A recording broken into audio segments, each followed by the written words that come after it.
what it was not, between now and 5 o'clock on KTAR. I'm Charles Goyette, and welcome to the Phoenix Sightings, a special radio report. We have gathered a panel of investigators, intelligent and thoughtful human beings, experienced investigators for our program this afternoon, and we invite you, your friends, your family, any eyewitnesses to the events of March 13th to join us by telephone this hour. 277-5827 is our phone number. I will introduce you to our panel of experts in due course this afternoon, but I would like to begin with Peter Davenport. Peter Davenport is the director of the National UFO Reporting Center. He joins us by telephone from Seattle, Washington, where the UFO Reporting Center is located. And Peter, you began getting calls on the night of March 13th. Can you walk us through the sequence, please? I did indeed, Charles, and I'm delighted to be able to handle that question or address the question. To cut to the issue, the 13th of March, 1997, I think was the most dramatic night of sightings that I had handled over the UFO Reporting Center's hotline up in Seattle. What happened is this.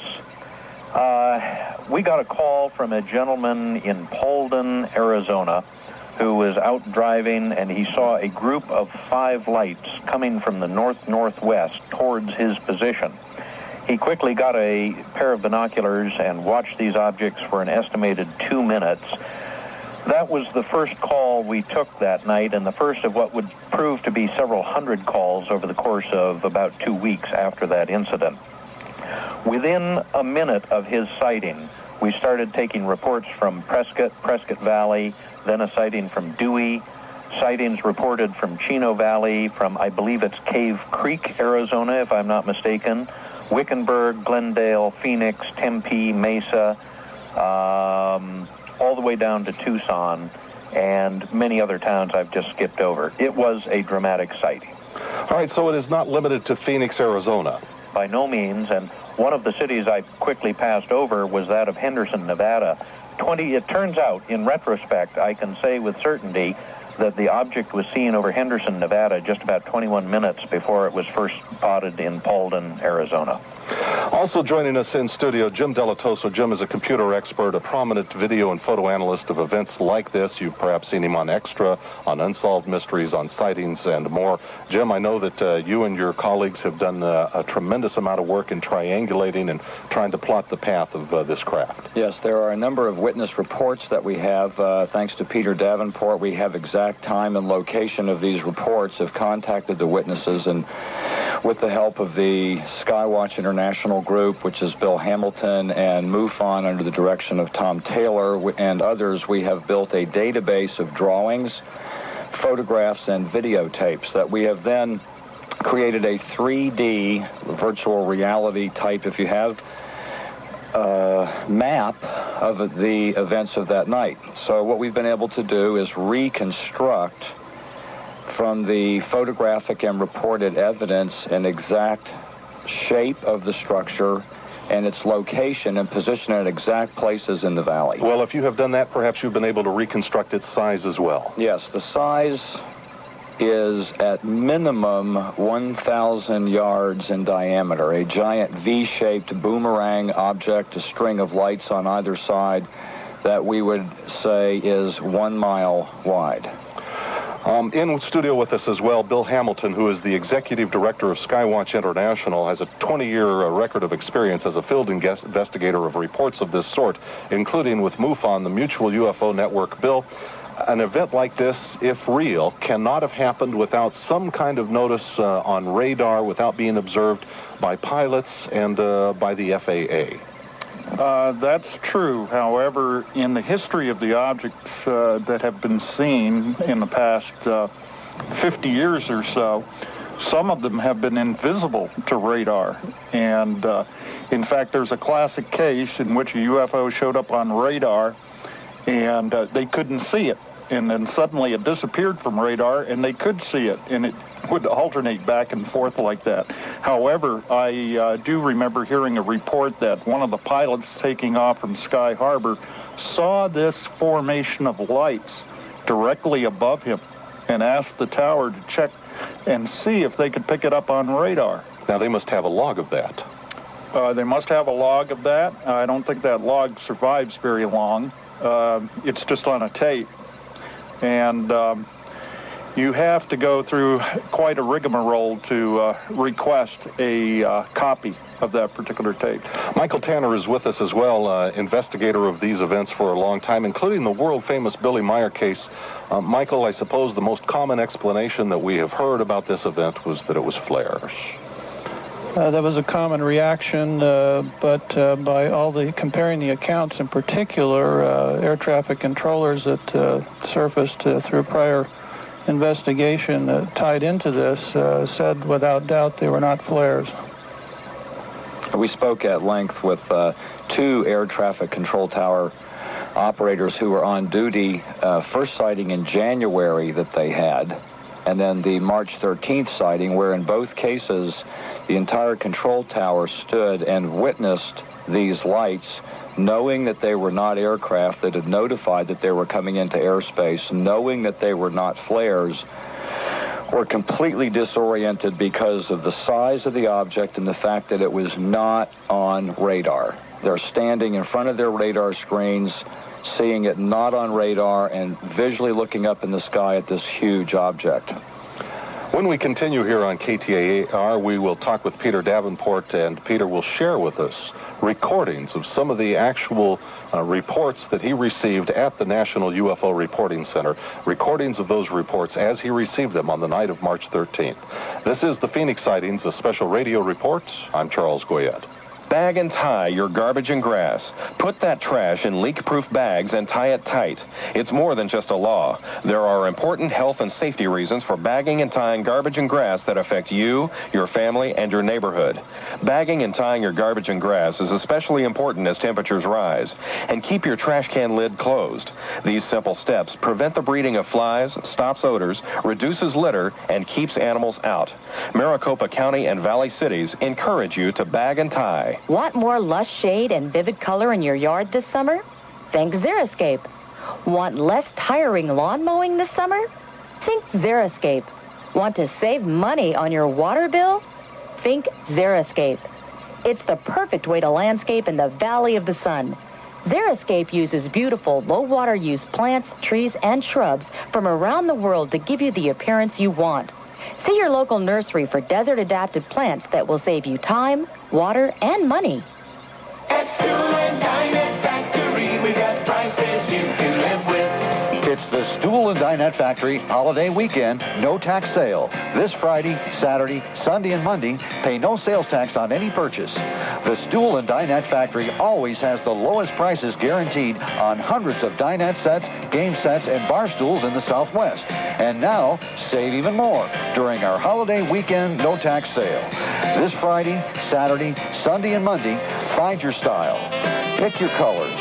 Check out the comfort and save on the price at the Stool and Dinette Factory's Holiday Weekend No Tax Sale. 5 Valley locations. See the white pages for the one near you. Don't miss it. The Stool and Dinette Factory. We're being sat on all over town. Stool and Dinette Factory, we got prices you can live with. We've left a string of white crosses from Yorktown to Gettysburg, from Atlanta to Chateau-Thierry, from Bataan, Corregidor to Omaha Beach, from the Gulf of Tonkin to Vietnam. We would not be free if not for the American fighting man. Frank Bernowski, your host for Mysteries Around Us. Join me Sunday at 10 p.m. as we salute those who gave so much for us on KTAR 620 AM News Talk Radio.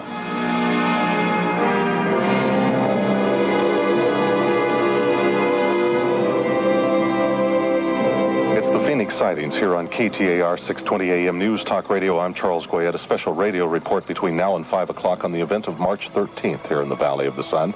In studio with us, Jim Dilettoso. Bill Hamilton is here. Michael Tanner is here as well. And by telephone from the National UFO Reporting Center, Peter Davenport. Peter, are you able to play any of the eyewitness accounts that you received that night for us? Yes, I am, Charles. And I have one cut here. It's about 20 or 25 seconds long only, but I think it'll give our listeners a very good idea that the 4 people you have on the panel here are talking about something quite different from flares. And the gentleman whose voice you will hear is a retired police officer or ex-police officer. He was the first person to call us from Arizona that night on the 13th of March. And it's not a dramatic sighting. This guy is just reporting what he saw in no-nonsense terms.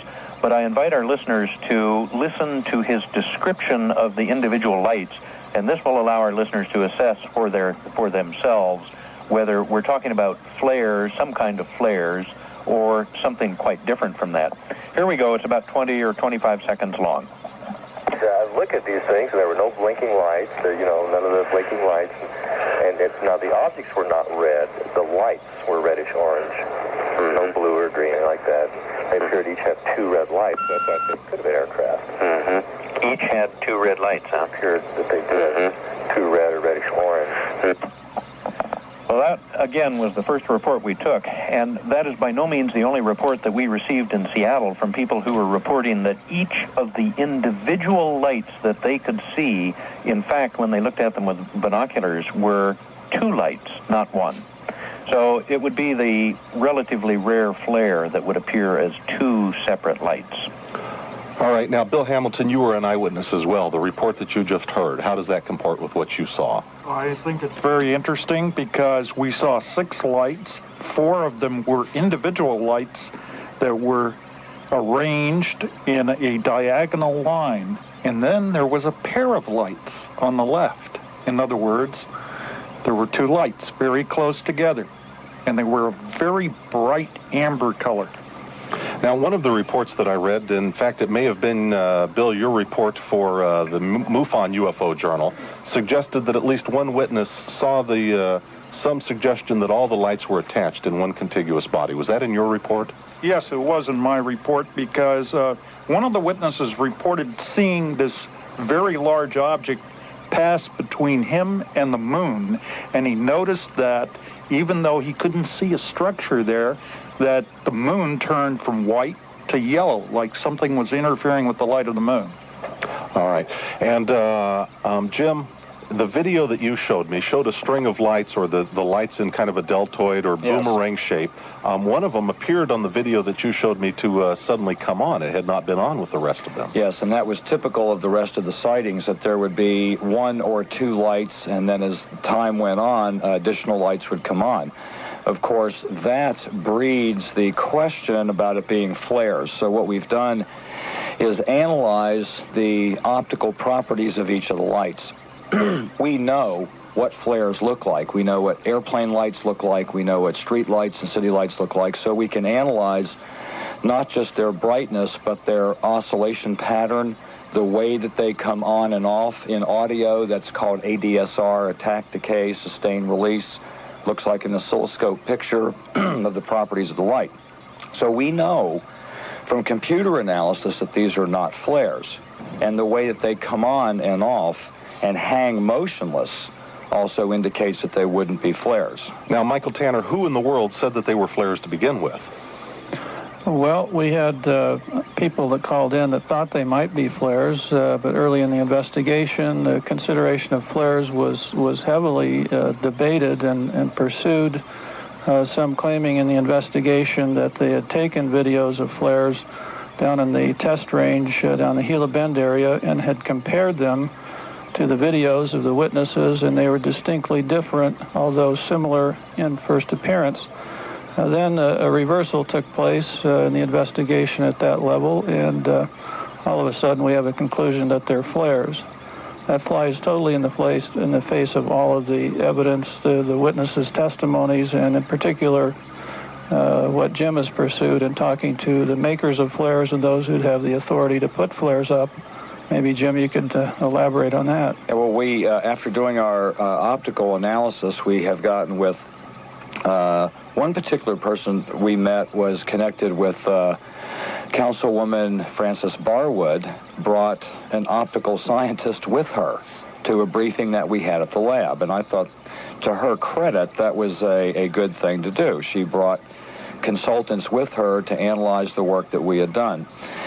And that person, Mike Johnson, brought us together with another manufacturer of flares, a rather noted person in, let's say, covert operations, who owns a company that makes weapons and flares for covert operations. And he studied these videos, and they are not flares. Well, they would have to be some rather amazing flares to be suspended for as long as they were, Bill. Weren't they up there quite a while? Yes, I was an eyewitness to some of these lights that were termed flares, and they were lying at a very low elevation in front of the Estrella Mountains, and we could see them from Ahwatukee. I looked at them through a telescope. There was no suspending parachute. There was no smoke, as would come from a flare. They had no horizontal or vertical motion whatsoever, and they did not illuminate the terrain as a flare would do. And in addition to that, to be seen all the way from Paulden, Arizona to Tucson would be quite some flares indeed. I want to bring Karen in here at 277-5827 to join our conversation this afternoon. Karen? Hello. Hi. Hi. I was curious to see if any of you had heard about a very, very similar sighting, evidently in Colorado on March the 15th. And I found this on the internet, on the website for the Colorado UFO. I was looking for a story about the Phoenix lights, and I did not find that on the Colorado site, but I did find a report along a highway in Colorado. People pulled off the highway. Evidently, some were very upset about what they were looking at. Yes. Is this familiar to you? One of our witnesses in Colorado, the Edwards family, Mrs. Edwards happened to be part of the group that were driving along the highway. It was actually March 9th, I believe, where they witnessed a boomerang-type formation along with a large cylinder-type craft, which is a very interesting connection, as we've been following these large cylinders for quite so many years, and now making connections with the flying wing or boomerang-shaped craft. So that's another in a pattern that we're seeing here. Well, the plot thickens, and Peter Davenport from the National UFO Reporting Center will tell us about another case from Las Vegas and that area when we continue in a moment. This is the Phoenix Sightings, a special radio report, and I'm Charles Goyette on KTAR 620 AM News Talk Radio. Hi, this is Ted McCaskill of the Top Hatter. My daughter Jane and I want to thank the whole valley for the tremendous confidence that you have shown in our air duct cleaning. The response that we have had from our radio commercials has been awesome. We know it's difficult to find a family-owned company that you can trust that does quality work for a reasonable price, and we truly appreciate that you have chosen us and recommended us to your friends. That's right, and that's why we guarantee everything that we do. It's so important to have your system cleaned of the dust, dirt, pollen, and even construction debris that blows out and recirculates every time your system comes on. After cleaning your system, you will immediately notice a 70 to 80% reduction in dust throughout your home or office. So breathe easier today and take advantage of our thank you special of $100 off any air duct cleaning. Give Top Hatter a call today at 955-6078. That's 955-6078. KTAR News Time is 3:32. Good afternoon. I'm Mike Salcedo bringing you up to date. It's a noisy Memorial Day weekend in Washington. Thousands of motorcyclists have rolled into the nation's capital for their annual gathering. Rolling Thunder participants are demanding a better accounting of American MIAs.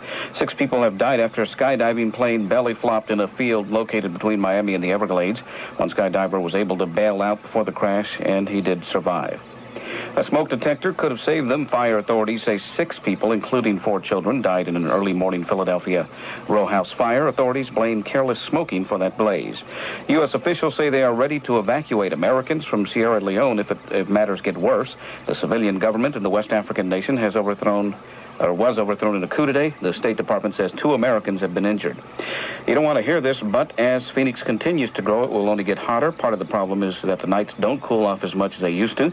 Experts say the phenomenon is called urban heat island, which is a chronic city problem nationwide. Combine the hot air exhaled by air conditioners with car exhaust, concrete and asphalt, and you have the recipe for heat retention. Police are searching for a kidnapping rapist who is terrorizing the suburbs east of Phoenix. 4 girls have been brazenly abducted or nearly abducted in Chandler, Mesa, and Tempe since March. 3 victims are teenage girls who were abducted and raped at gunpoint, but an 11-year-old Chandler girl is fortunate. Her assailant dragged her to his car and tied her hands behind her back, but the man apparently had a change of heart. He let her go. A very busy Saturday night, Sunday morning for Phoenix police. The story from KTAR 620's Mark Graves. Phoenix police are still looking for the suspects involved in a shooting that left one man in critical condition, the other wounded, but expected to live. It happened early this morning at 4224 South 24th Street. Police did arrest Juan Marotin after they say he went into the apartment of his girlfriend's sister and sexually assaulted her during the night. It happened in the 900 block of North 52nd Street. Marotin denied any involvement but could not explain why his underwear and wallet were in the woman's bedroom. And up in North Phoenix, police there arrested 35-year-old Jeffrey Burton after officers saw him sitting in a car that had been broken into. Burton ran from officers, at one point stopping to pull a weapon and aiming it at their direction. He busted into a home a short time later, was chased out by a resident before being arrested hiding in a shed. He'll be charged with 1 count of aggravated assault, 1 count of burglary, and 1 count of breaking and entering. In Phoenix, Bart Graves, KTAR 620 News. The Philadelphia Flyers are returning to the Stanley Cup Finals for the first time in 10 years. The Flyers finished off the New York Rangers today to win the National Hockey League Eastern Conference playoff. They will meet the winner of the Detroit-Colorado series for the Cup. ASU loses its first game 7-6 to Miami today after blowing a 4-point lead. That is the Sun Devils trying to get into the College World Series. The loss forces a second game with Miami, and that is underway right now. Mostly sunny and windy today with the high in the lower 90s. And then tonight, fair skies with lows in the upper 50s to upper 60s. For Memorial Day, sunny with the high near 95. And Tuesday through Thursday, dry with the warming trend. And we could get up to about 100 by Thursday. Right now, partly cloudy. Winds are from the west at 9, 23% humidity, 90 degrees. I'm Mike Salceda on KTAR 620 AM, the first name in news. Hi, this is Bill Strauss. With the weather getting warmer, your local health department wants to remind you, bag it. Put trash and grass clippings in leaf-proof bags and seal them tight. Make sure those trash cans are closed up too. You'll help prevent litter, flies, and unpleasant odors. Be a good neighbor this summer and all year. Bag it. A message in the public interest from KTAR 620 AM.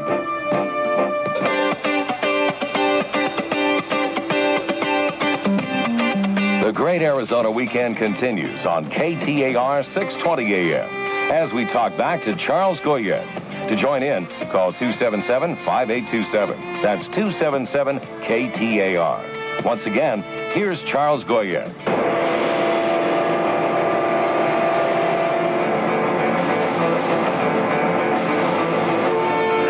This is the Phoenix sightings on KTAR 620, a special radio report. I am Charles Goyette. Our guests this hour have carefully and methodically gathered voluminous data on the events of March 13th here in the Valley of the Sun and around the rest of the state of Arizona. Something seen in the skies. We're trying to get to the bottom of it. If you were a witness, an eyewitness to the events of March 13th, feel free to join us by telephone at 277-5827. That's 277-KTAR. Jim Dilettoso is here. Bill Hamilton is here. And Michael Tanner as well. Peter Davenport, the director of the National UFO Reporting Center, is on the line with us. And Peter, I understand that prior to March 13th, you had a report of an event from the Las Vegas area. A very similar event, and it cuts to the question the young woman just posed before our break, whether anything else similar to this had happened in the near past. They have. The night before the March 13th sightings over Arizona, we got a report from a woman in Las Vegas who saw a very similar phenomenon. In fact, I'm sitting here looking at her very nice written report, which we traditionally ask for following a conversation. She actually had hesitated to submit the information until she heard the discussion on the 13th of March on a national radio program pertaining to what had just happened over Arizona. In response to that program, she called us and submitted her report and gave us a very nice written report. Also, a similar event recently occurred over Texas. Very similar object, similar to what was reported over Arizona, was seen over Texas on, again, Monday, the 5th of May. Almost an astonishing sighting. Objects apparently traveled, for example, from Austin up to the Dallas area. I don't know what the line of sight distance is, but I would estimate 150 or so miles, perhaps slightly more. I almost, Charles, hesitate to say what our estimation of the elapsed time for that distance is, but it is under a minute. You are kidding. No, and we have very good evidence. Many, many people saw the objects over Austin, specifically over Round Rock, Texas, which I'm told is just about 7 miles north of Austin. And then the objects, up to 11 of them, were seen over Dallas by many people who were just awestruck by what they had seen. If I can add one point of interest that I think our listeners would enjoy, I called a Dallas newspaper to inquire whether they were going to cover the news or not, and I was told by an editor that the Dallas newspaper did not do articles like that, quote, quote. Well, you certainly can't blame them, right? Yeah. Listen, we had a discussion during the break about the fact that this is not limited to the United States. Our guests here in studio have described for me in great detail that this is a global phenomenon. Jim? Yes, this assemblage of lights, the triangle-shaped lights, have been spotted in Tbilisi, Georgia, the former Soviet Union, elsewhere in Russia, over Moscow, Belgium, England. Originally, the Hudson Valley sightings in 1983 here in the United States dawned the era of the entry of the triangle-shaped ship. And surprising when looking at the drawings in the witness reports, some of them separated by a decade, that we have drawings that look almost identical. We could interchange the drawings in the reports. It shall continue, I believe. Let's go to the phones on KTAR 620, and David joins us from Phoenix. David? Good afternoon. Good afternoon, sir. March 13th, we sighted the object, triangle-shaped, boomerang-shaped, coming from the north. My grandson and daughter were here. So 4 of us saw it. It flew right over the house, and we saw it coming from the north as we stepped out of the house around 9 o'clock, and it was going south, and it was probably doing about 150 knots. What part of the valley do you live in, David? 32nd Street and Shea area. How close to you was it? It went right overhead, and it was one light in the front, and the lights were white, 3 down each side. Mm-hmm. Did it look like all the pieces, the lights, were connected together as an object, or was it a formation of lights flying? It was a formation of lights flying. So you could actually see in between the lights? Yes, I could. But it didn't make any noise. I could see in between the lights, but you couldn't say if there were 7 objects or if it was one object with the lights on one object, or it was seven different lights. Well, David, let me just draw on your common sense. Now, when you saw this in the sky, what did you think it was? Well, I thought it was an airplane coming towards us, and I waited for the sound and no sound, and pretty soon it was very big. It covered the whole house. When it went over the house, it was as big as the house. And there was no noise, so I knew it wasn't a plane, and it was heading south towards Sky Harbor Airport, and I said, well, they'll pick it up on radar. And apparently they didn't. So it was real shocking. I just didn't know what it was. This is the second UFO I've seen. I saw one in '54 in New Mexico. If I might comment, this is Peter from Seattle Peter speaking now. One of the things, if you haven't submitted a brief written statement as to what you saw that night, it would be very useful to the investigators down in your area if you were to do so, principally because the object went directly above you. That helps them tremendously in establishing the ground track of the object you saw. Right. And I presume that Jim and Michael and Bill are all working on this issue down there, and plotting maps and so on and so forth. Yes, we have been, of course. Well, it was so low, my grandson said, just a minute, he went out to the car, and I thought he was going to get a camera. He got a flashlight and tried to shine it up on the object to see if he could see some kind of substance. Naturally, his little flashlight wouldn't have even made a little dent in it, But it went right over the top of us, and it was, I was real, in awe. Is there a central clearinghouse, a place that somebody like David, who served as an eyewitness, could submit a report like that? They could probably call me, and I can give them an address. All right. Can I give out my number? Please do, you bet. Okay, my number is 404-7566. Okay. This is Bill Hamilton. Bill Hamilton? Yes. Okay. I'm Executive Director of Skywatch International. Okay, 404? 404-7566. 7566. 75. Okay, thank you. David? Yes. This is Michael Tanner. Could you add a sketch? You're right close to some other witnesses in the Sunny Slope area that have given a very vivid account as it went right over their heads as well. Right. So in helping us in a recreation that we're doing at our lab, we would welcome your help on this. Sure, absolutely. We stepped out. It was exactly 9 o'clock, and I stepped out on the front porch and looked. I always just look around, look towards the north. Saw the V-shaped object, probably over. It was probably up and around Cave Creek.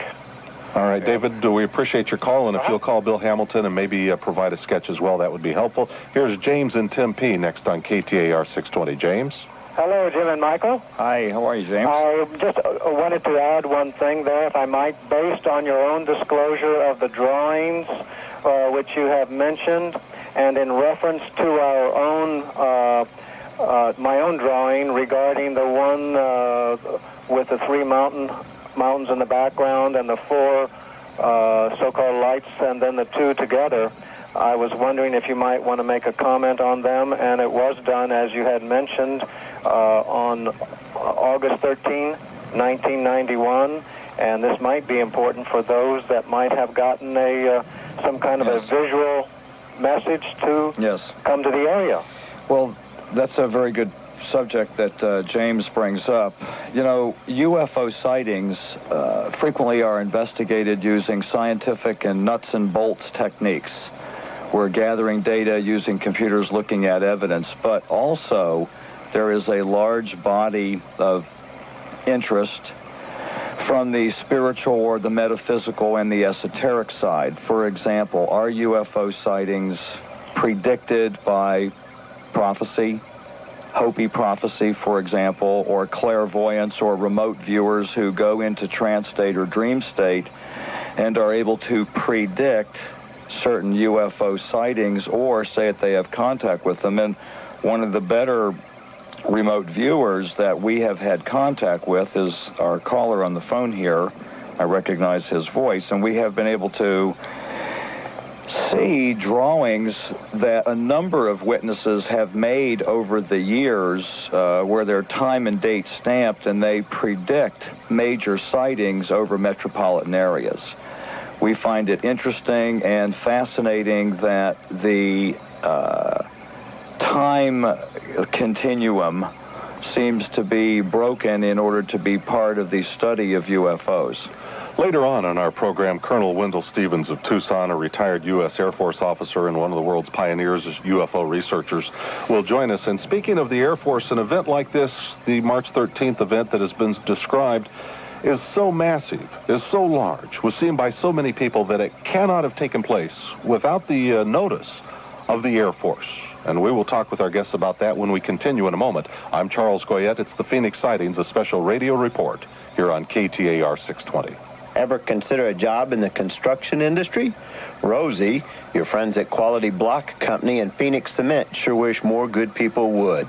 And now specifically, the Arizona Masonry Contractors Association is taking applications for entry into their apprenticeship program. The program's designed to turn you into a full-fledged journeyman mason in just 3 years. You must be at least 18 years old. It is an equal opportunity program, and it's government approved. The program will start in the fall of this year, but you must apply before June 1st. Pick up your applications at Quality Block Company, 3035 South 35th Avenue, or the Phoenix Cement Terminal, 1941 West Lower Buckeye in Phoenix. Buyers are wising up to the benefits of concrete block, ensuring a strong growing demand in the future for concrete masons. Join this apprentice program and become a member of one of the oldest and noblest trades in the entire construction industry, concrete masonry. In your mind's eye, come with me now to the Grand Canyon. Sweeping, sublime, in a word, stunning. Formed over several million years, it is constantly evolving. Makes me think of the new Motel 6. We're going through a major evolution by renovating nationwide. Well, we don't offer mule train rides or helicopter tours, but you can get free morning coffee, HBO, and ESPN. Breathtaking is just one way to describe the change. And you'll have plenty of that in your pocket because the price is still the best of any national chain. Pretty impressive when you consider the Grand Canyon took millions of years and we're almost done. The new Motel 6, it's a big deal. For reservations, call 1-800-4-MOTEL-6 and we'll leave the light on for you. We simplify your life by providing AT&T communications at over 760 locations so you can stay connected to work, family, and friends. AT&T, it's all within your reach. Our Monday Pat McMahon show is going to be a little different than most Mondays because it's a holiday and because you're taking a little time off and I'm not. So we're going to be doing the radio show in part with a visit to London and our friend Michael Dixon talking about some of the comparisons between that city and ours. And then on a Memorial Day, I'm going to ask you a simple question. Be thinking about it. Who do you miss on KTAR 620 AM News Talk Radio?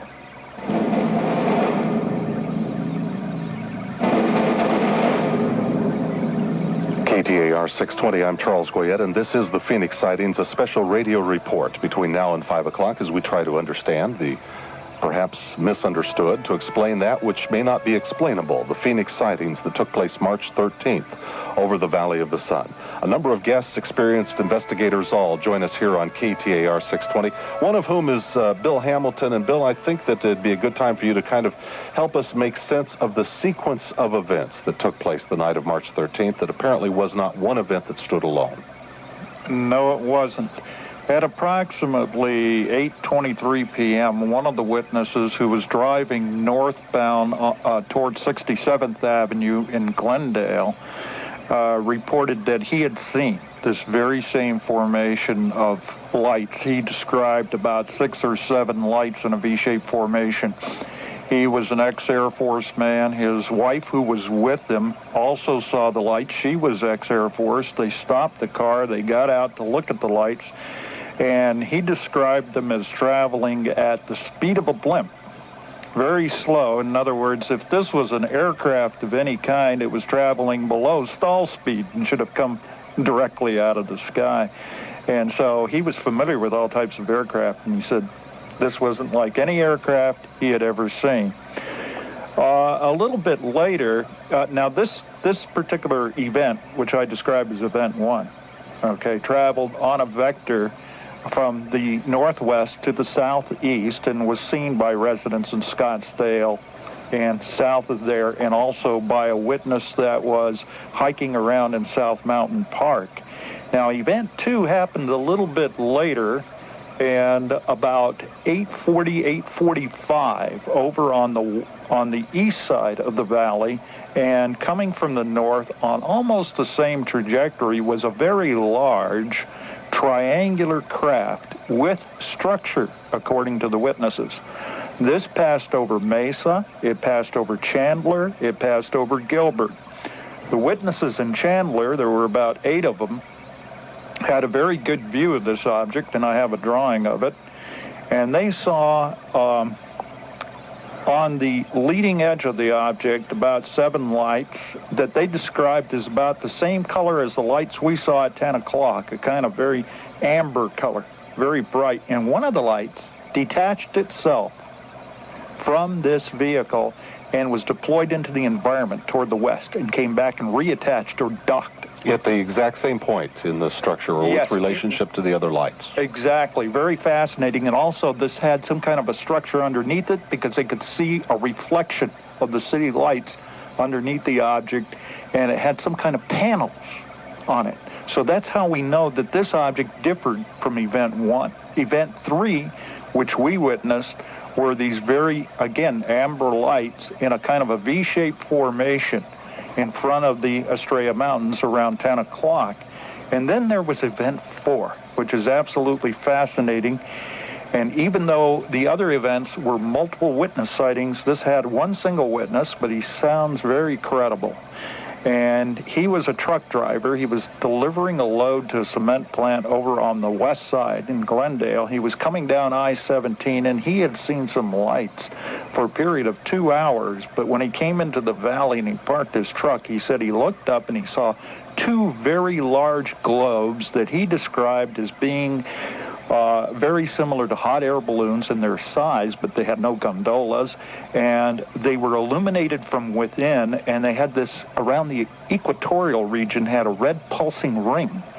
And the significant part that this witness tells is that at 10 o'clock, he heard and then saw 2 jet aircraft, presumably F-16s, taking off from Luke Air Force Base with their afterburners on, like they were really in a hurry. All right, at this point, I want to bring Peter Davenport from the National UFO Reporting Center in Seattle back to our discussion. Peter, the UFO now has apparently caught the attention, at least from the report of one eyewitness of the Air Force. What has the Air Force had to say about this?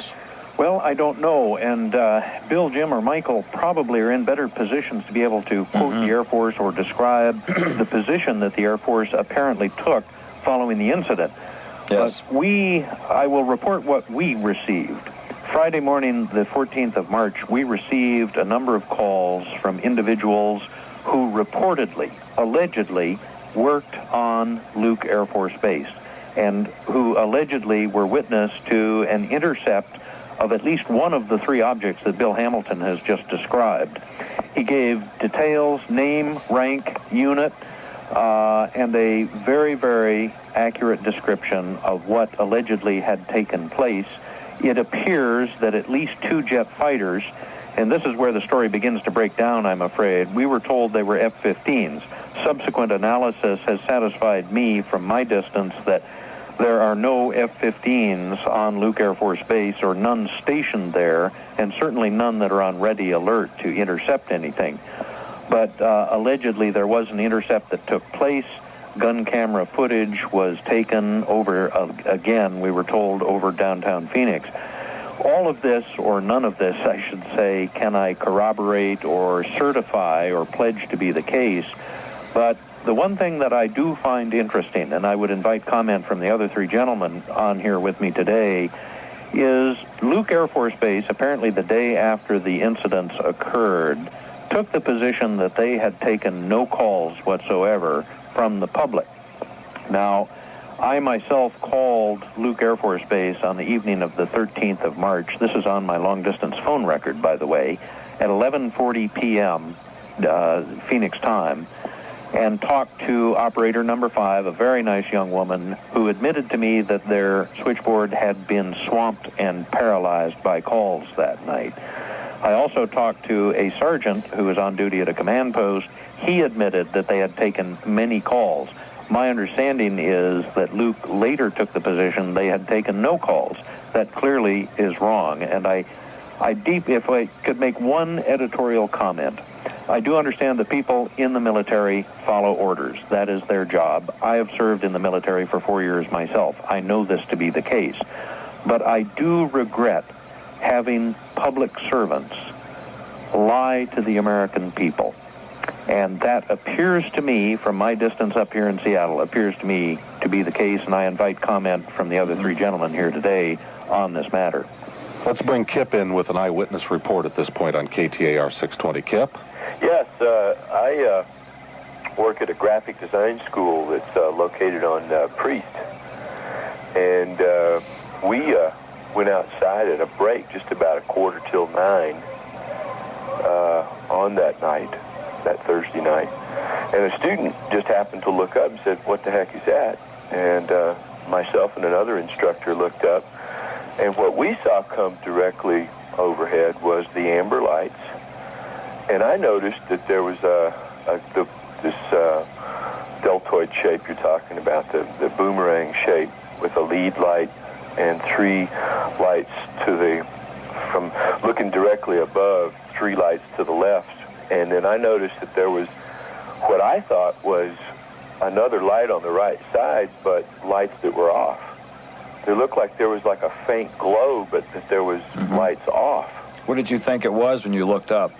I thought it was, and you know what's really interesting about this is that one of the instructors said, "That's something flying in formation." And I said, "No, that's a solid craft." Yes. How close do you think it was? Was it some distance away or very close to you? Well, you know something, again, that's unusual, too. It's almost like all the other comments that I've been hearing on the news and on the radio and so forth. I thought it was close, like, less than a mile up. And the other instructor thought it was way up. Kip, thanks very much for your eyewitness report here on KTAR. Peter Davenport, very quickly before we take a break, how do people call? How do people happen to call the National UFO Reporting Center? If I had seen an event like this myself, I would never be able to reach you. What am I going to do? Call an information operator for your number? Well, that would be a first good start. We're pretty well known now. We've been here since 1974. We're members of the National 911 Association. Most sheriff's offices nationally are aware of us. The FAA calls us. National Weather Service knows about us, and so on. So they feed your number to callers, huh? That's right. If they get a call, they oftentimes will direct the caller to us. We are also on the Internet. I'd like to give out our website address. Very quickly, please. Very quickly. Simply www.ufocenter, one word, ufocenter.com, and they'll find our email address there as well.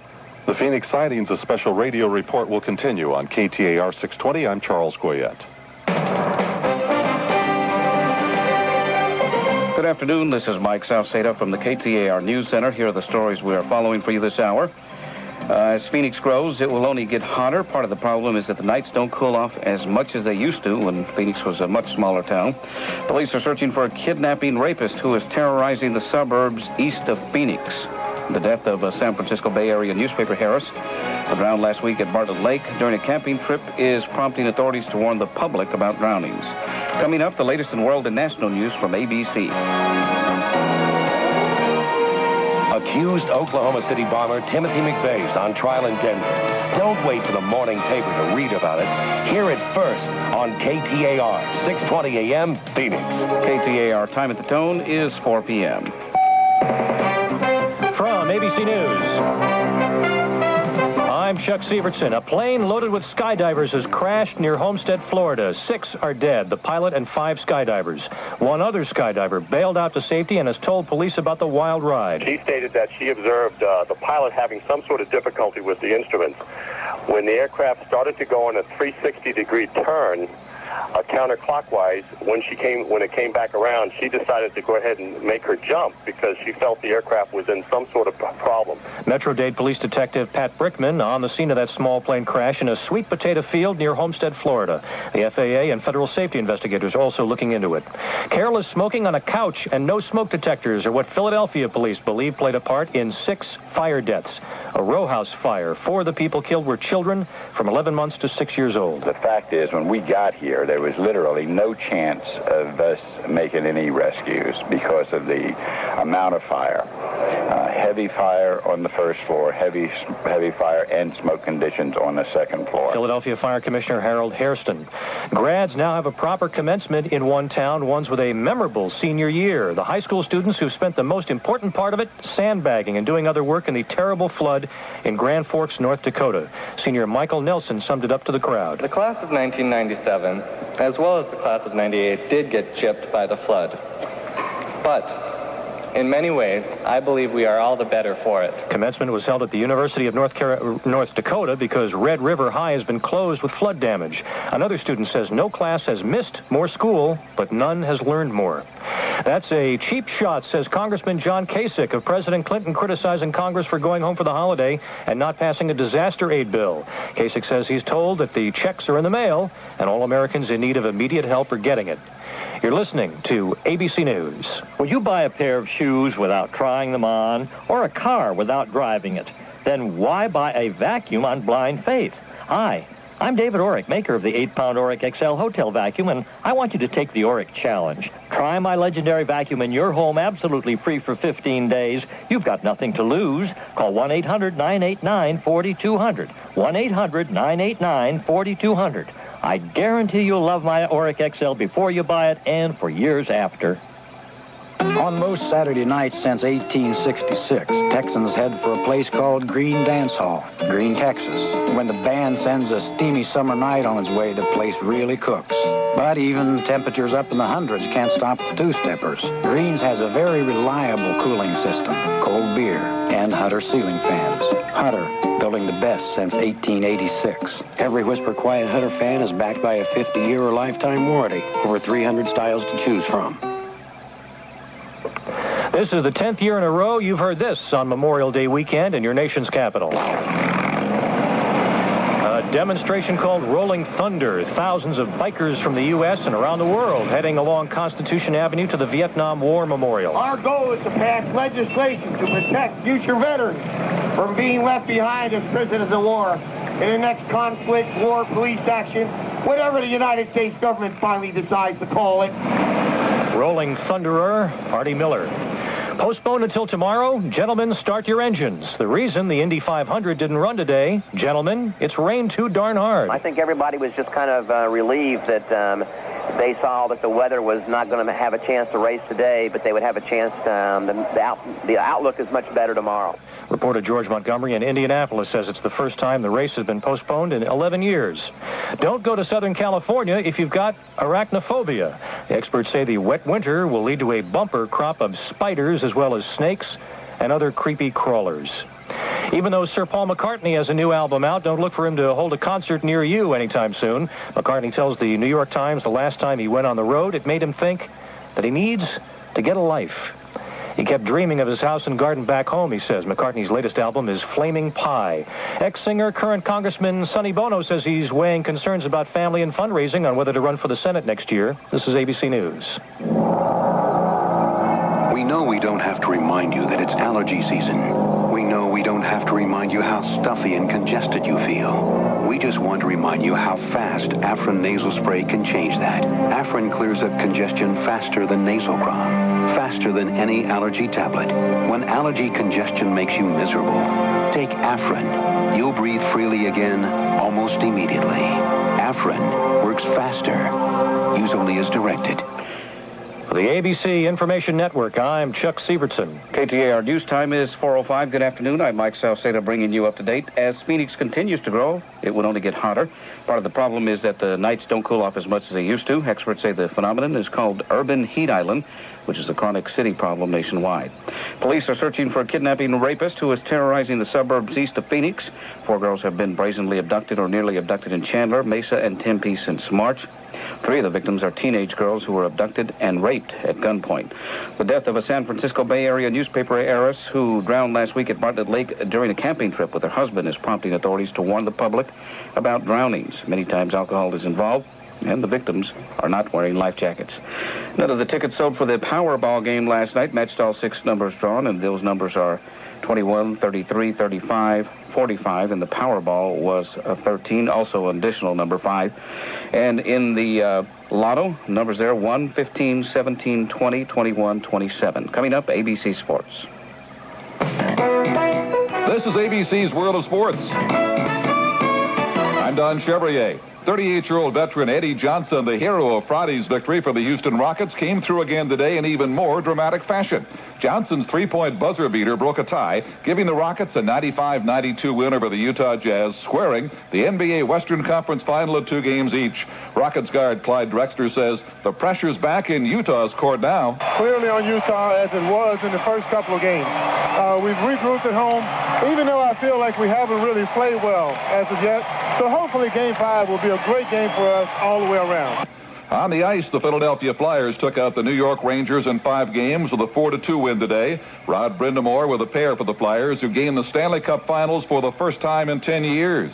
Tiger Woods faltered at Golf's Colonial, David Frost taking the win there, and rain postponed the Indianapolis 500 until 12 noon Eastern Time tomorrow. This is ABC Sports.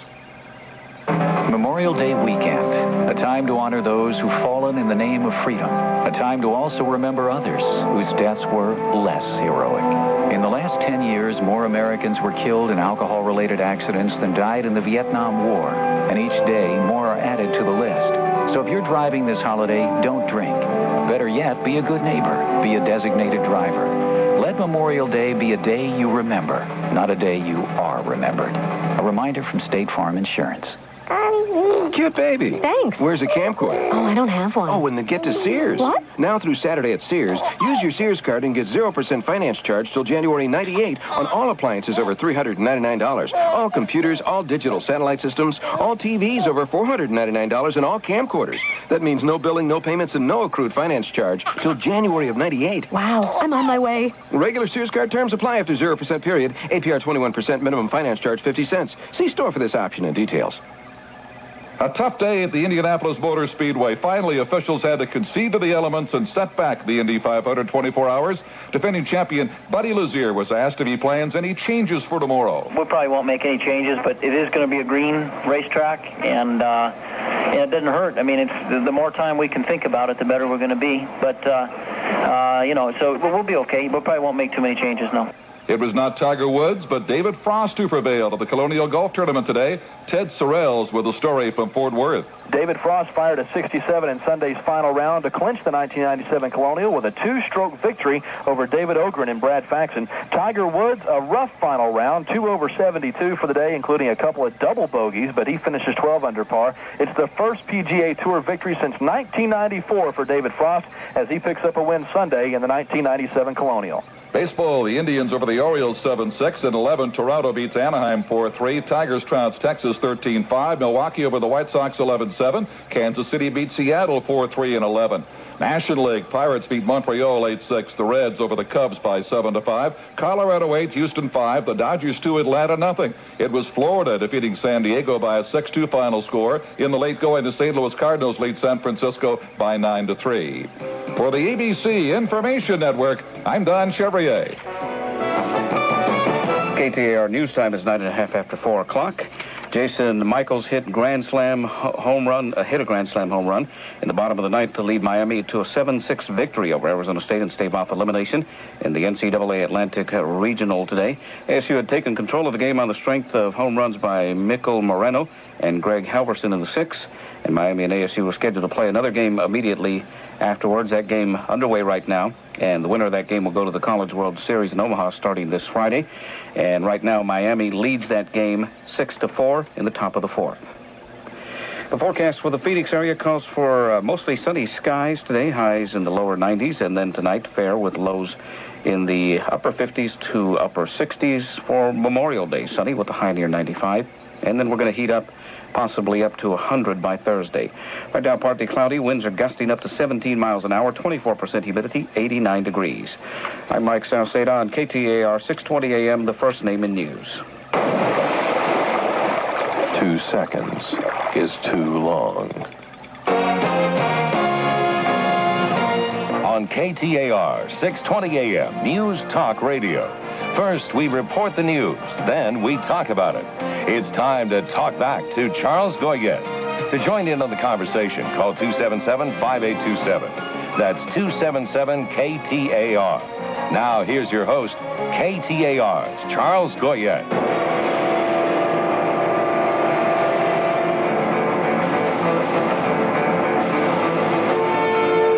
By some interpolations, as many as 10,000 people here in the state of Arizona may have seen unusual lights over the skies of our state on the night of March 13. If indeed the event, whatever it was that was seen over Phoenix, was not of terrestrial origin, the eyewitnesses have had a peek at something of cosmic significance.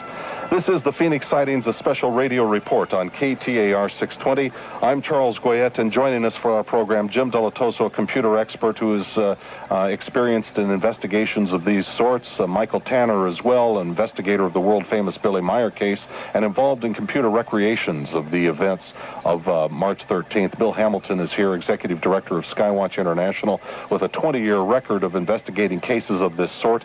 Peter Davenport on the line with us from the National UFO Reporting Center in Seattle, Washington. And Colonel Wendell Stevens joins us now from Tucson, Arizona. Colonel Stevens is a retired U.S. Air Force officer and has one of the largest private collections of UFO photographs in the world. Say, Colonel Stevens, the events as they've been described to us, a series of lights in a deltoid or boomerang shape, are these consistent with any photos that you have in your collection? Yes, we've had this reported before, and of a very large size like this also. As a matter of fact, there was a photograph taken down here near Sierra Vista in daylight of a large object like this, some 15 years ago. Was it a solid object, or was it a series of separate, distinct?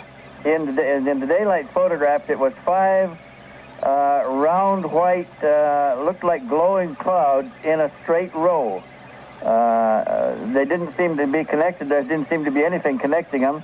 They hovered in the sky for about 5 minutes, and then the whole thing formation flew away rapidly and disappeared over the horizon. All right, now, as an experienced Air Force officer, as a retired colonel in the Air Force, tell us what the Air Force's reaction to events and reports of this sort may typically have been. Would they have scrambled a couple of fighters to chase it? In the Phoenix case there, where there were a number of witnesses calling in from everywhere, they very likely would have sent somebody aloft. But we don't have fighters on hot alert anymore, so they can't get them in the air in 5 minutes like they used to be able to. It would take 15 or 20 minutes to get the first airplane airborne, and I don't know whether the sighting lasted that long. Well, now, in the last hour, we had a story repeated to us of somebody who said that he had seen fighters scrambled from Luke Air Force Base. Luke Air Force Base has reported, as I understand it, that all their fighters were put to bed and the place was kind of closed down by 7 o'clock that night. Would the Air Force lie about something like this, Colonel Stevens? No, but that would be consistent with the posture of the Air Force today, because we don't have fighters on hot alert out here at Davis-Monson in Tucson, where we have a training school for F-10s. And I don't know of any other place where we have them on ready alert. To get fighters airborne in 15 minutes, you have to have pilots suited up and waiting to go, airplanes already fueled and lined up and ready to start, and to get them airborne that fast. And I don't know any place in the western part of the United States here where we have that posture. Well, the sightings originally were reported at 8:15, got into Phoenix by 8:30, and the witness has seen the airplanes in the air at approximately 10 o'clock. So that could easily be that. That gave us an hour and a half for this activity to happen. Well, even the truck driver himself had reported that they were hovering for some time after seeing them for 2 hours. Then when he turned west to go on 101 to arrive in near Luke Air Force Base, they had been hovering there for some time, and then the jet scrambled soon after he arrived. Let's bring Cecil in here from Fountain Hills on KTAR 620. Another eyewitness report. Is that correct, Cecil? Yes. Go ahead, please. Well, I saw that on the 13th of March, and at the time, I walked out on my patio and I saw 3 round balls, and they were so large that I thought they were balloons. And then I looked to the east, and I saw, as usual at that time, one of the airplanes going over. And I compared the airplane to these balls, and they were probably, in comparison, like a marble to a baseball. The white balls were that large, that much larger. And they were probably just to the north of the airplane, quite a distance. So you're saying that the balls would have been the baseballs and the airplanes were the marbles? They were that much larger. Then I looked to the west of that, not too far away, and I saw this triangular lights. They were not the same as the bright white balls. Yes. And when I saw that, I recalled an incident that I experienced when I was 10 years old, and in Minnesota. I awakened in the middle of the night with this bright light shining in my window, and it was a triangular light, bright light, and it was floating, and it was huge, and it floated down across the road, and then as it got to the meadow, it changed form from the triangle shape. It went into a round ball, exactly like I saw in the sky when this occurred here. All right, now I want to ask our guests, Cecil, if you don't mind, 2 specific questions about your report. I guess Michael Tanner and Bill Hamilton both. Michael Tanner was scribbling notes furiously, and Bill Tanner pointed out that the event 4 that he described earlier on our program described, as you did, 2 large globes. Is that correct? 3. Well, she saw 3. 3. There were 3 distinct white, bright lights. And I didn't know how close they were, except when this plane came over. Then I compared it to the plane. They were about the same distance away, but they were huge. Were they in the western sky? No, northeast. No, I'm in Fountain Hills. And I'm up high. Okay, all right. And Michael, you don't have any reports from that far out, do you? No, what this points to is perhaps yet another event correlating to the big triangle. Now we have 3 balls of light that were further east than from the triangle. We'd be very much interested, Cecile, in having you talk to us further. Did you get Bill's phone number? Is that the 404 or 277? Yes. 404 7566? 7566. Yes, I have that. And it is interesting also from the earlier caller that what you witnessed is maybe something in a pattern of long years standing. Thank you very much. It reminded me, as I looked at these 3 balls, I thought they were balloons. I mean, that was my first thinking on it. Well, our guests would sure appreciate it if you would share your observation with them in a report, and you can call Bill Hamilton at 404-7566. Another call from Prescott here on KTAR 620. It's Jonathan next. Jonathan, go ahead, please. Hello. Thank you very much, Charles. Last year about this time, there was an article in the Prescott Courier newspaper of a gentleman in Yarnell that saw similar lights, and I went out on following nights and saw much of the same of what people are calling in about right now, and they were jet fighters flying in formation. Yes. And also following each other, and they had lights and magnesium flares, and I believe that... How do you know that they were magnesium flares, and why would they do that? Why would they do that? Yes. I don't know what the military does, because I've never been there. I'm sure that they do many things. It's like, why would they invent a bomb that could kill people? There are reasons why things happen. All right, let's get a reaction from our guest to your report, Jonathan.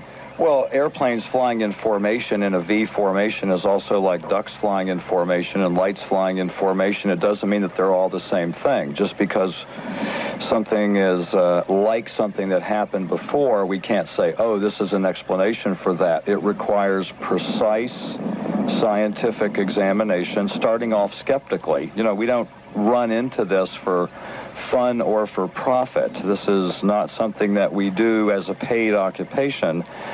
Therefore, when we do it, it is precise, it is exact, and we have to compare to all known objects. Compare to Hale-Bopp, compare to airplanes, compare to weather and cosmic ray balloons of all sorts. And you need to compare to swamp gas as well.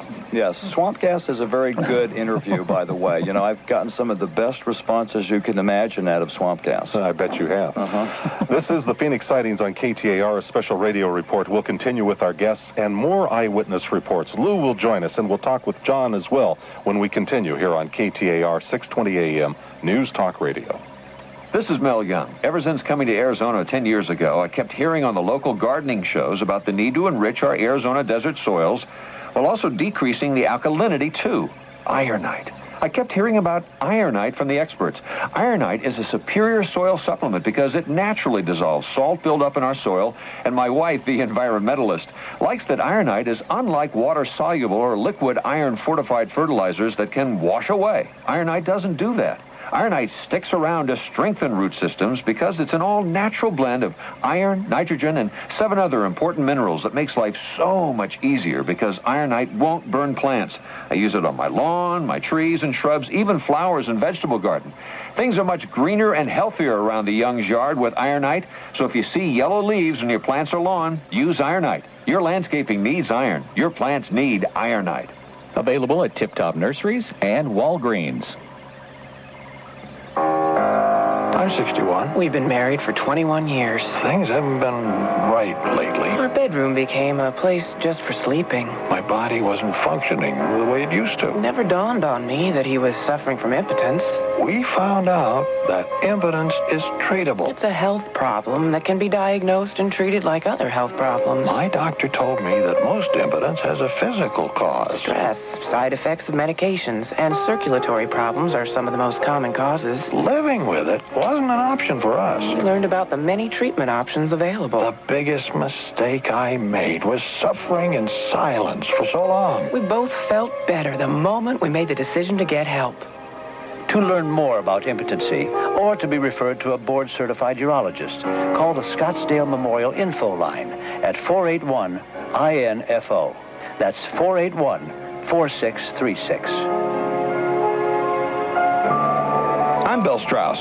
17 years ago, Robert Schimmel sold a stereo to comedian Steve Martin. Recently, Martin acknowledged Schimmel as one of the rising comedic stars in this country. In 17 short years, Robert Schimmel developed a career. I thought it might be fun for you and me to close out our Memorial Day weekend with the strange, rather offbeat humor of Robert Schimmel. So he'll be in studio with me. I hope you'll join us too. Strauss's Place, Memorial Day evening at 7 here on KTAR, 620 AM.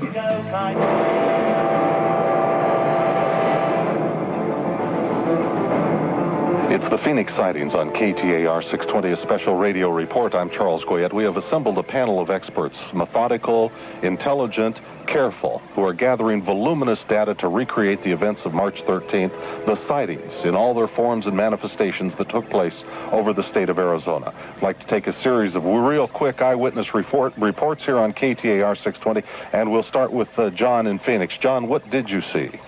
Well, I saw the boomerang.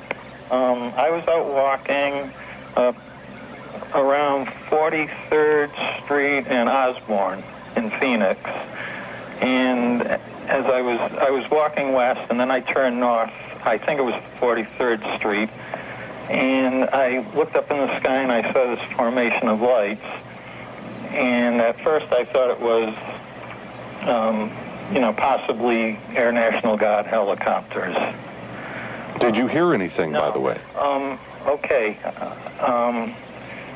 First of all, they were coming from the northwest to the southeast, and I've been impressed by the descriptions of other people that, their descriptions seem accurate compared with what I saw. My sighting was I would say just after 8:30. I can't remember if it was 5 or 7 lights, but they were definitely the boomerang. White lights, they weren't blinking. John, how long did this persist? How long were you able to watch this? I saw them, I would say, for about 2 or 3 minutes. I was out walking, and I kept walking because I was interested in walking for speed.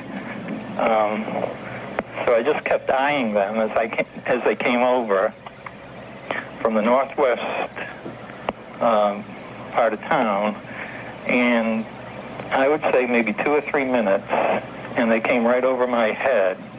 But the thing that impressed me was there were perhaps maybe 3 or 4 other aircraft in the sky at the time. Jetliners taking off, going east up the over Camelback, and 1 or 2 police helicopters. And the thing that impressed me at the time, and I thought this before I heard anything about this UFO, was it seemed perhaps 5 or 6 times as large as any of the other aircraft, including the including the jetliners, and it seemed to be maybe twice as high as these other aircraft.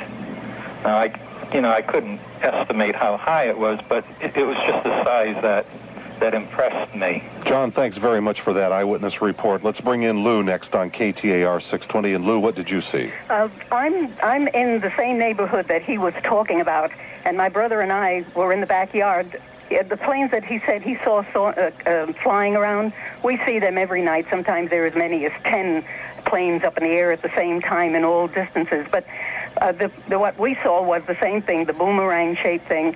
And the way the man who described it on this broadcast at 10 minutes to 4 was exactly what we saw. It was a boomerang shape, and it was flying very, very, very high.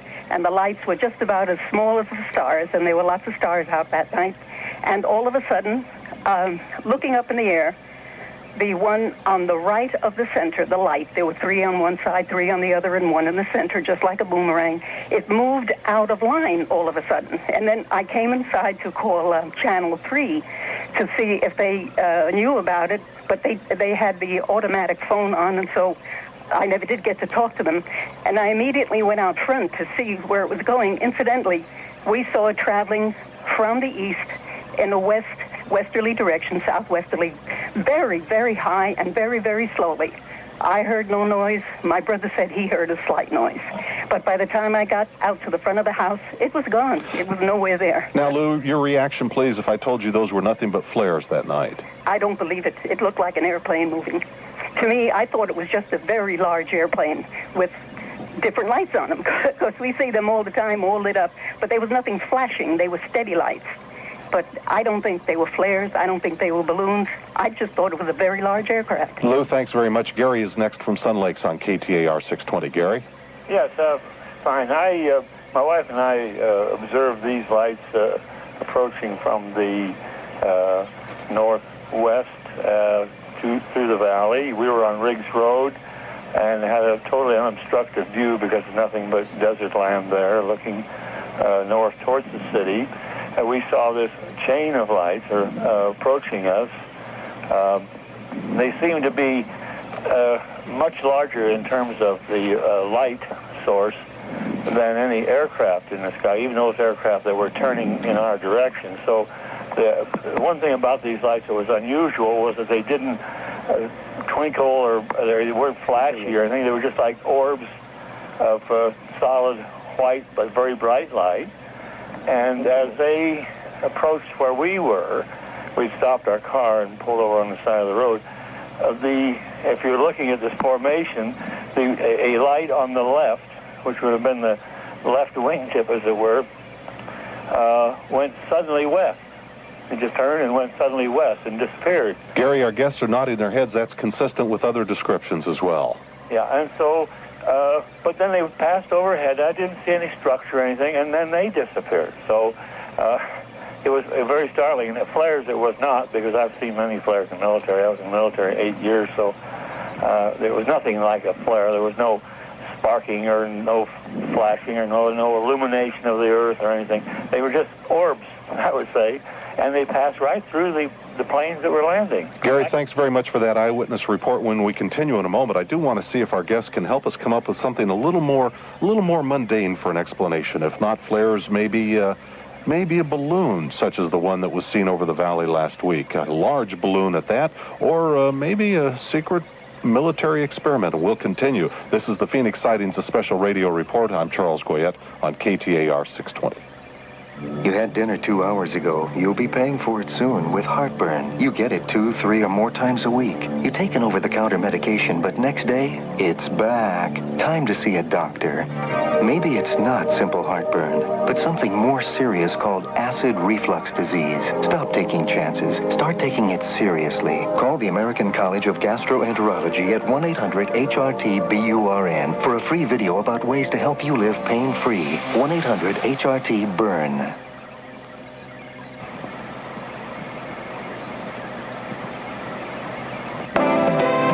Hi, this is Bruce Kirk. If you're concerned about the choices your elementary school-age kids make, here's a program you won't want to miss. It's Kids Rally USA with the Wright brothers, 2 entertainers who captivate their young audience while communicating the message of making the right choices. Performances are evenings June 1st through the 4th. For information, call 978-4406. That's 978-4406. A message in the public interest from KTAR 620 AM.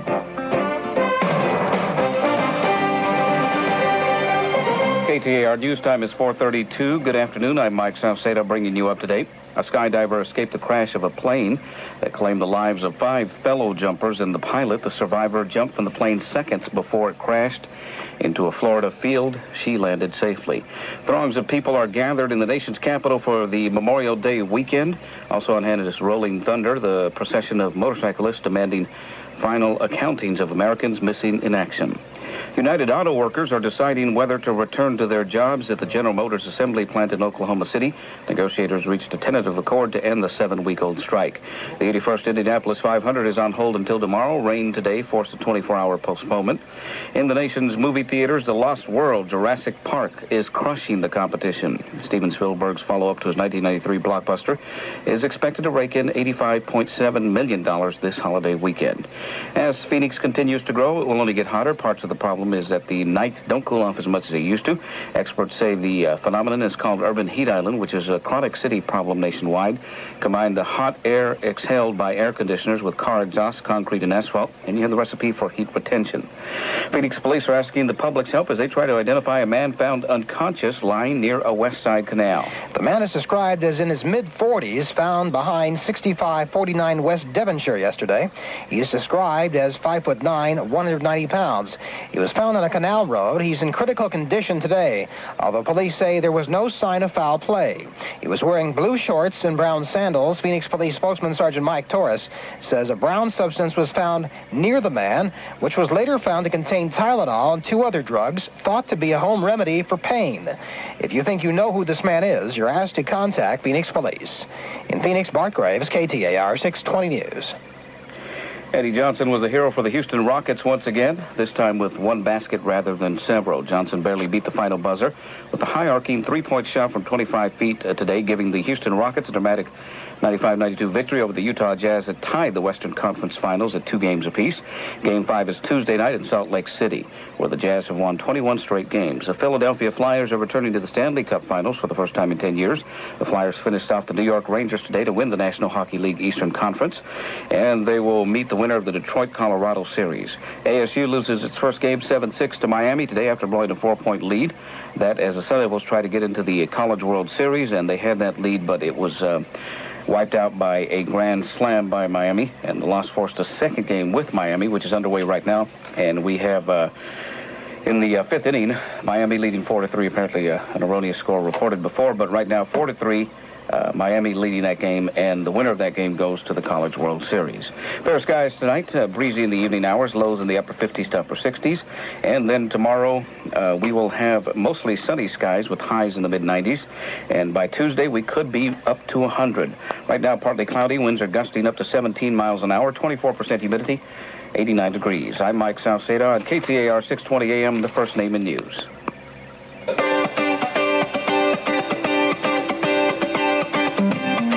The Great Arizona Weekend continues on KTAR 620 AM. As we talk back to Charles Goyette. To join in, call 277-5827. That's 277-KTAR. Once again, here's Charles Goyette.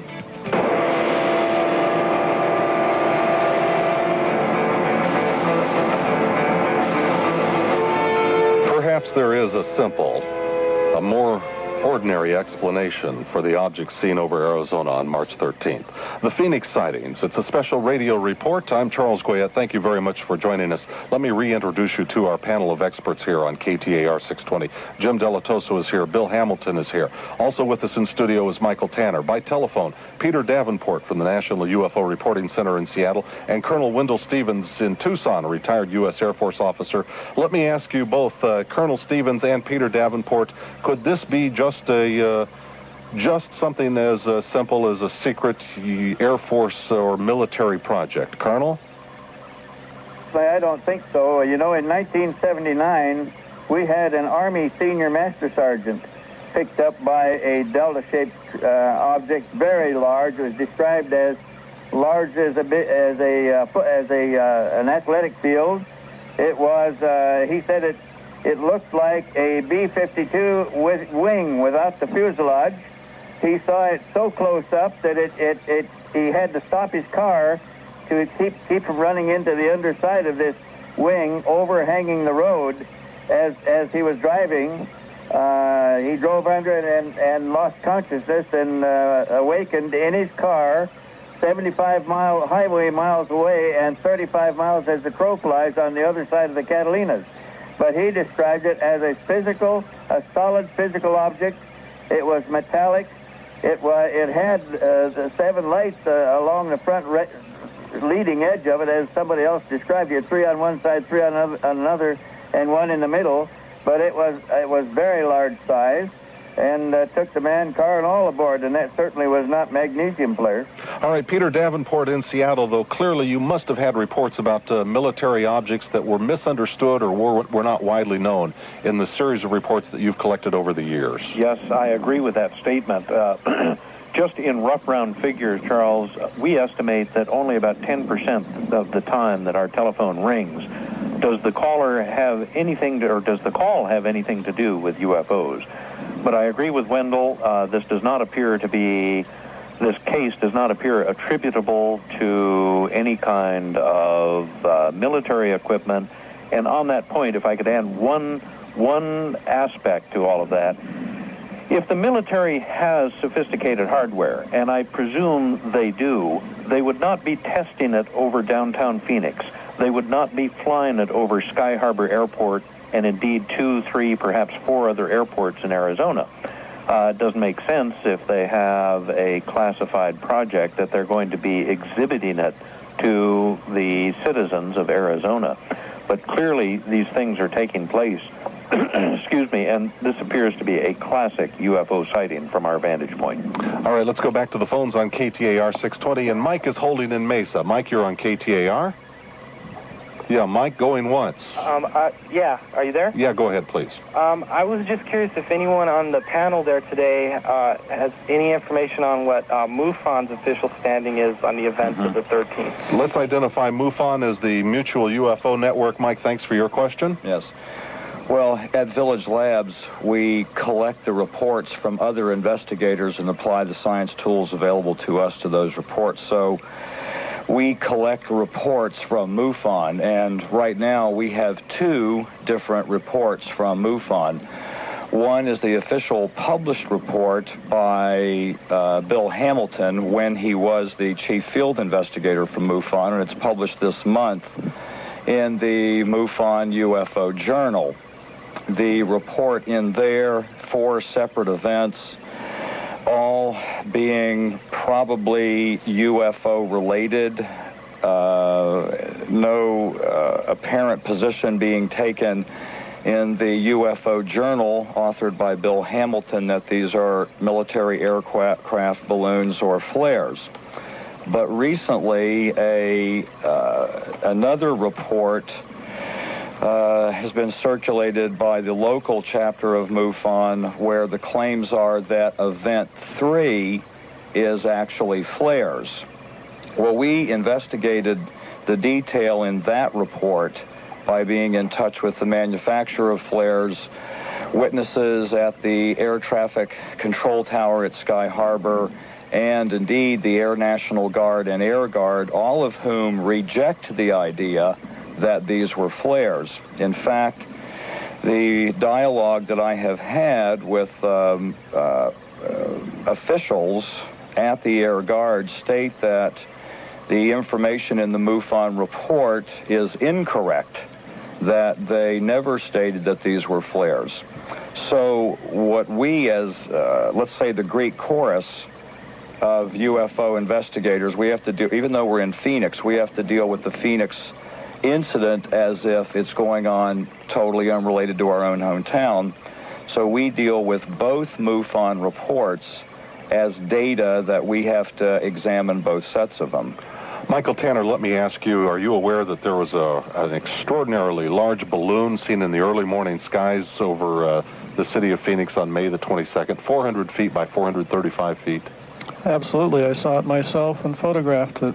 It was a beautiful sight to behold. Without looking at it closely, it could be easily mistaken for something unidentified. It certainly begged the viewer to take a closer look. That's what I did, and I took pictures of it. And Peter Davenport, did you get any calls from our Phoenix area about that event? No, we didn't happen to. I was out of town at the time, but there were no messages with regard to that event whatsoever. All right. Well, that was clearly identified, was it not, Bill? That's correct. I saw it myself. Everybody knew what it was?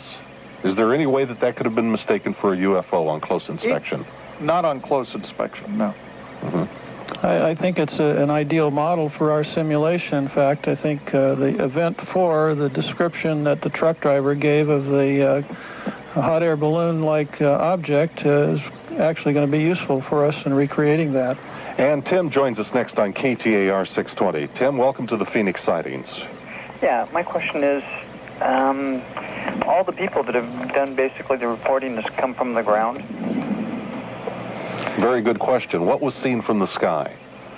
I could answer that if I might, Charles. This is Peter from Seattle. Yes, Peter. We have a very intriguing report that a very senior retired member of the U.S. Navy was landing an aircraft at Prescott Airport just about 8:15 or 8:16 p.m., and he saw these objects pass between his aircraft and the ground lights at Prescott Airport.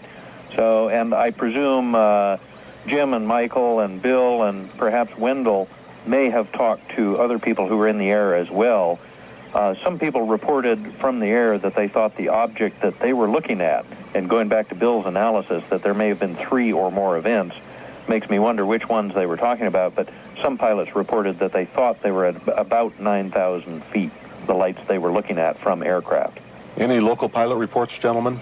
Well, one pilot report, one of the early ones, was from an Apache helicopter pilot who was flying for the Air Guard that night and was south of Gila Bend, and took the liberty of reporting that what he had seen were flares. Those flares were coming from low altitude on the ground at the Goldwater Gila target range early in the evening. I was told by his commanding officer that he was to no longer put out any reports because apparently they did not want the confusion that these were flares. It's an interesting position that the Air Guard has taken. Now, other pilots who have reported and discussed this have discussed them with the air traffic controllers. That's who they talk to nightly. Now, the position that the FAA and the Air Traffic Union has taken is that the air traffic controllers are allowed to talk to us and tell us what they saw. For the time being, it is being, let's say, quietly requested that pilots do not talk yet. But there have been 3 claims of pilots who have spoken at length, including Air Force pilots who have spoken to gentleman that's on the air with us right now. But these pilot reports will come in the next wave. 2 to 4 weeks from now, we'll get more detail and information from the pilots. A major step is that the air traffic controllers have been allowed to come forward and say, for national television, that they were in the tower. I saw that report. Now, yes. They said that they saw it, though. They were eyewitnesses. They did not say that they observed it on radar. That's the mystery to them, is why didn't they see it on radar? They see everything on radar. So an object of this incredible size that was now in their airspace, that was not on radar, worried them a lot. Let's bring Liz in. Oh, I'm sorry. Let's bring Liz in on KTAR 620 for another eyewitness report. Liz? Hi. I live at 67th Avenue in Deer Valley area, and every night I usually do my little walk about 10 o'clock or 10:30, and I thought it kind of strange because normally you see a few shooting stars occasionally, but the night that I saw this right around March, I can only describe it as a significantly large, bright light, and it just came straight down from the sky. And the only thing it looked like I can describe, because I told my mother this too, it looked like a gigantic car headlight in the sky, and it came down so slow, like I'd never seen anything like it. And I just stood there, and I just my mouth dropped. I mean, it was like totally incredible. And everybody mentions that they have seen like 3 lights or 4 lights or a boomerang, and I was just wondering if anybody ever described anything like this, especially about 10 o'clock. Are you sure of the date? What was this the 13th, or are you sure of the date? Well, it would have been right around March. I can't swear by the date, but I just know that, it didn't have any red or green lights, and the way it came down in the sky, it was the way that these people were describing things, but it wasn't by no means, a shooting star or a comet or whatever. I mean, it just came down so slow in the sky. and on either side of it, to the left and to the right, it just radiated the whole sky. And it looked like a flare, the way people described it, but, I mean, I'm just wondering what I saw that night. How long did you see it, please, Liz? Oh, boy, I'd say it probably lasted a good, I'd say, 15, 20 seconds or so. Yeah. I mean, normally when you see a comet, it just shoots across the sky. But this was weird. A shooting star, a comet doesn't shoot across the sky, so... Well, being up in that area at 67th Avenue, it is possible that that was a flare. Mm-hmm. By the way it's described, lasting 15 to 20 seconds and coming towards you like a headlight of a flare being launched. So it could also be something related to this. If you can remember the time and date that it happened, that would help a lot, Liz. Liz, thanks very much for joining us here on KTAR. We'll continue with our guests. A special radio report. The Phoenix sightings continues in a moment. I'm Arthur Fromer, founder of the Arthur Fromer Travel Guides. Because my wife and I travel quite often to Italy, we decided to learn a bit of Italian. And we did so by attending a course that made us conjugate verbs and write down adjectives, and we absorbed very little. Then the people at Cybervision asked me to try their language tapes, and our experience was totally different. We began to speak. We learned the language as a child does by listening to native speakers on tape and interacting with them. I liked Cybervision so much that I agreed to deliver these commercials. And if you want to learn about Cybervision language tapes, simply call 1-800-606-TALK. In fact, mention Arthur Fromer, and they'll throw in a free Sony Walkman cassette player with your purchase. 1-800-606-TALK. And again, 1-800-606-TALK. Hi, this is Bruce Kirk from my good friends at A&K Cleaning and Restoration. I want you to keep their name handy because I guarantee you sometime during this year you are going to need them to get a fresh start on things around your house. A&K is the name. I'll give you the number in just a moment. We've used them for everything in our house, everything from cleaning our carpets, which they have done many a time, to cleaning our furniture and cleaning up the drapes, doing area rugs. They clean those as well right in their factory there here in town. And they clean all over the valley, no matter where you live. Now, as well, A&K is a specialist when it comes to air duct cleaning. We've heard so much about cleaning up the valley's air. Well, I can tell you one thing you can do in your own home to clean things up, and that is to call A&K and have them come out and clean out your air duct system. It will make things much easier for people in your home as it has in ours. And last but not least, their emergency cleanup. You got a problem, a pipe breaks, something happens emergency-wise, you want to call A&K. All right, you know the name. Now here's the number, 24 Flood. It covers everything for cleaning in your home. A&K is the name, the number, 24 Flood. Cash flow, cash flow, cash flow. Do you need to get your money working as hard as you do so you can retire rich? Hi, I'm Wade Cook. I wrote the book, The Wall Street Money Machine. It's a huge bestseller. The Wall Street Money Machine is available in bookstores everywhere. Now I put my income formula seminar on cassette. It's free. Call 1-800-872-7411. I'll show you how to do rolling stocks, a predictable way to generate income.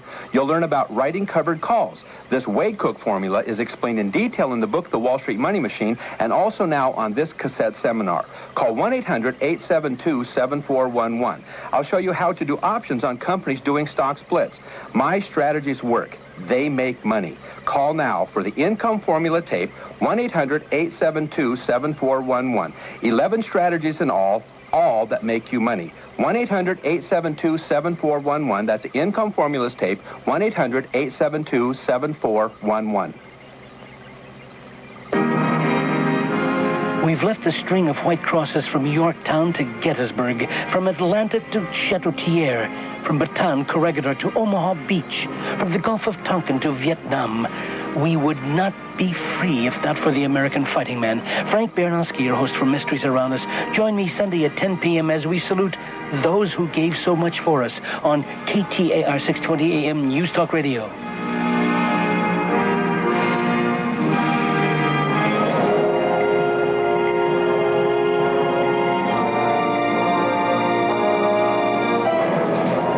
Phoenix sightings here on KTAR 620, a special radio report. I'm Charles Goyette as we investigate the event of March 13th over the Valley of the Sun.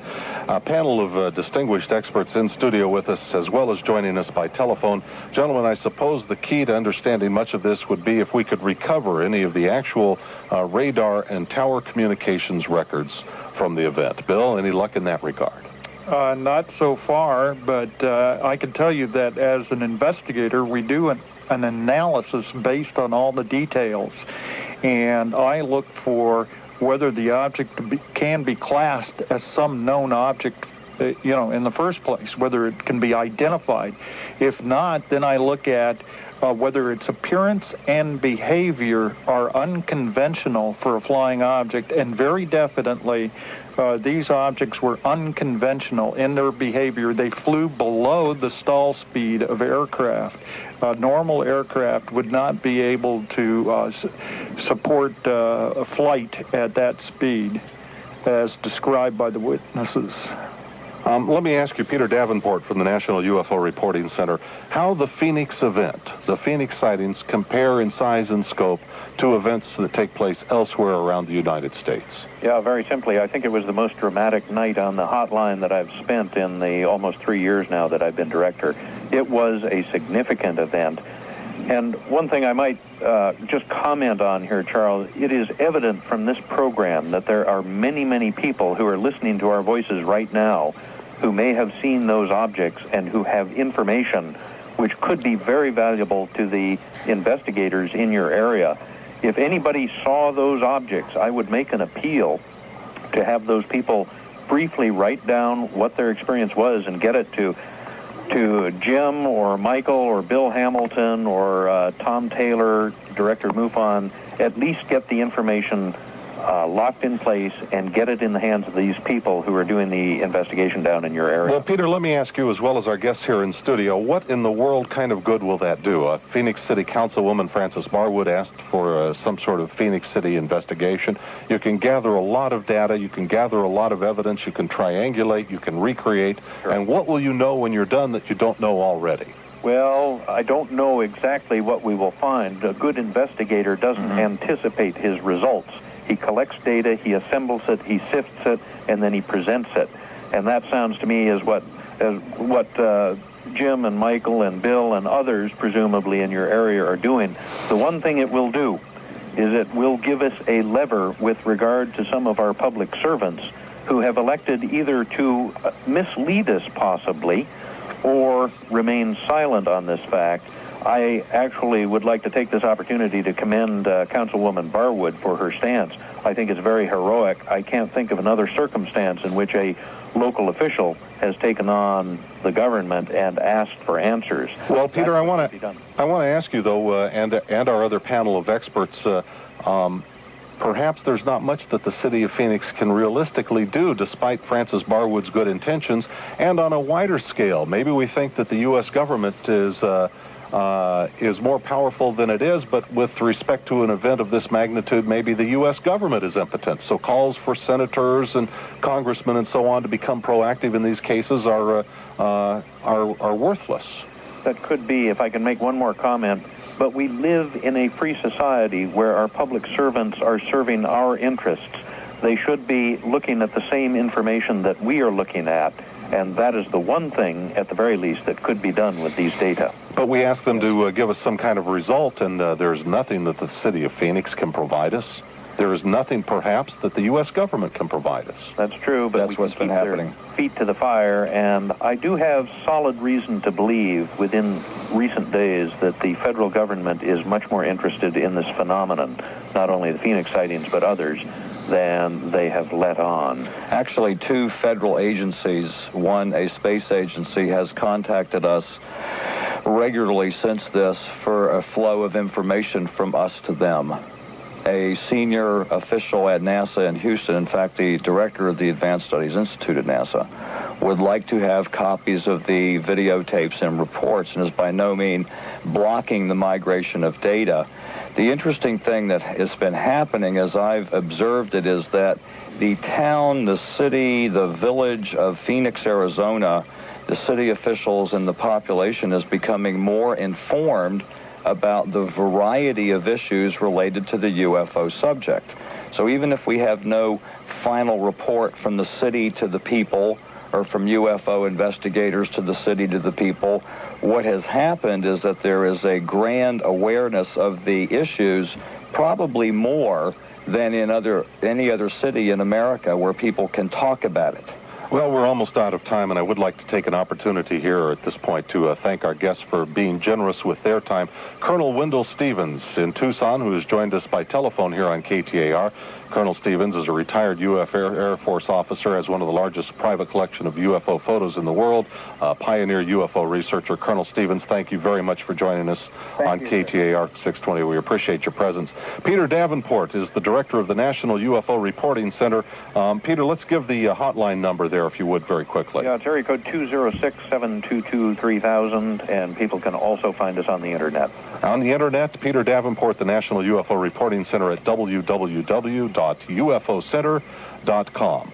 Also here in studio with us, Michael Tanner, who's been an investigator of these cases, including one of the most famous around the world, the Billy Meyer case from Switzerland. And Michael, you're involved in a computer recreation of the event. Good luck to you, and I hope that you will let us know what your results are when you get them done, huh? Yes, and I would add, giving our number at Village Labs, 921-9988. I'm especially interested in talking to people who are very close proximity to Event 1, the large wing flying over for that simulation. Thank you. All right. Michael Tanner and at Village Lab, the phone number is 921-9988. Jim Dilettoso from Village Lab as well, a computer expert. We appreciate you joining us. Thanks very much, Jim. Let me hear. And the director of Skywatch International, Bill Hamilton, is the executive director, and his number is 404-7566. Bill, thanks for your contribution. Thank you. And a special thanks to all of our eyewitness reports. Thank you very much for joining us. The Phoenix Sightings, a special radio report. I'm Charles Goyette.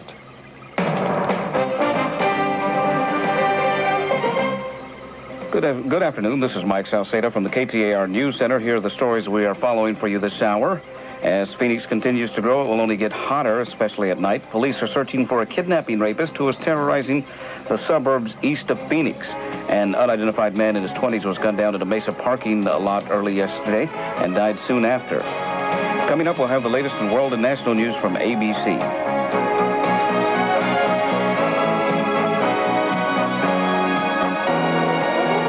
The governor is on trial. And there's 10,000 eyewitnesses on the net.